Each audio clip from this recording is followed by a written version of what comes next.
Bonjour, bienvenue au Club électrotechnique amateur. Aujourd'hui, je vais vous parler de l'intercom. J'ai un schéma ici que j'ai fait sur le principe de l'intercom. Le but, c'est de vous faire monter un petit intercom pratique, maison, qu'on peut utiliser très facilement, qui peut être applicable pour plein de possibilités, de votre garage à votre maison, de votre atelier. Vraiment un système de communication complet. Voilà le principe.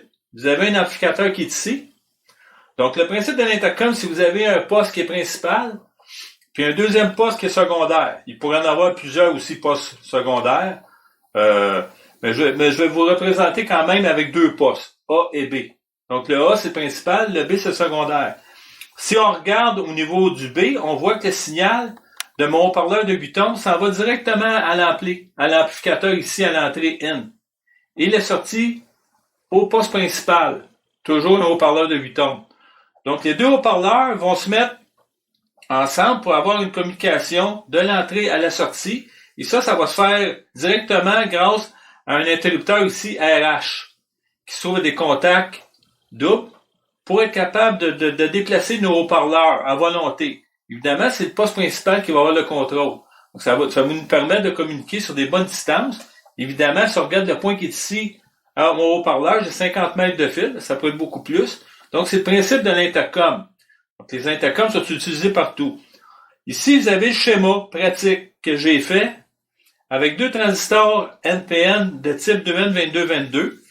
On voit que c'est un montage qui est très simple. Il y a deux étages pour créer notre amplificateur.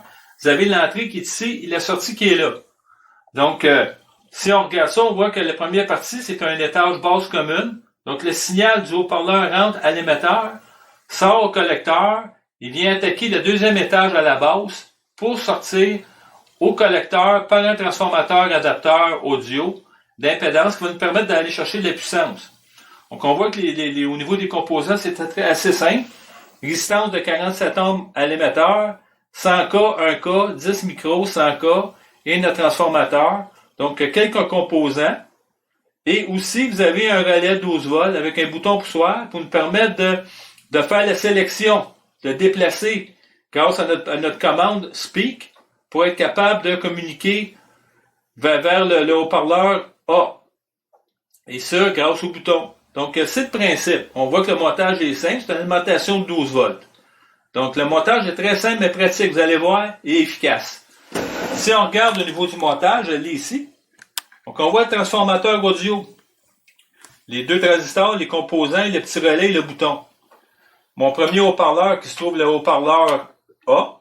Et le B est un peu plus loin. Je vais vous le montrer par après.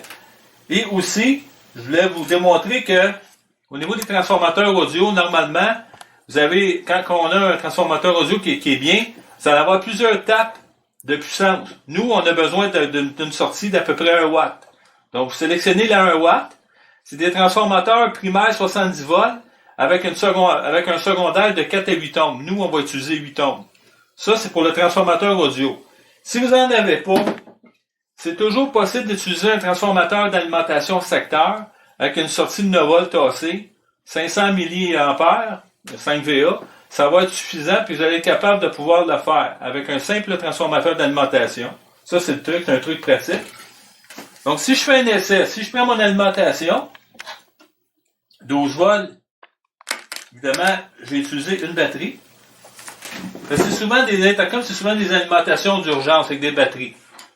Donc, si je prends mon haut-parleur ici, voyez-vous, on entend, on voit que j'ai vraiment une transmission de son.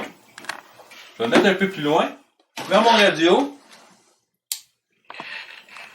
Travaux aussi sur la fermée partiellement 2 fois. Donc, on voit qu'il y a vraiment un transfert qui se fait. C'est intéressant. Donc, l'intercom fonctionne bien. Je pourrais mettre le volume beaucoup plus fort, mais c'est pas le but. Je l'augmente un petit peu.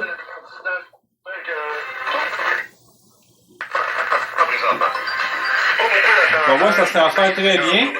Si je pèse sur mon bouton speaker, voyez-vous, je transfère le son. Donc, lui devient émetteur, l'autre récepteur. Je peux transmettre, dans le fond, le son d'une façon soit A vers B ou B vers A. Donc, c'est le principe de l'intercom. Donc, je voulais vous en parler. Puis, comme vous pouvez voir, c'est assez simple à faire. Donc, vous m'en direz des nouvelles. Merci, à la prochaine.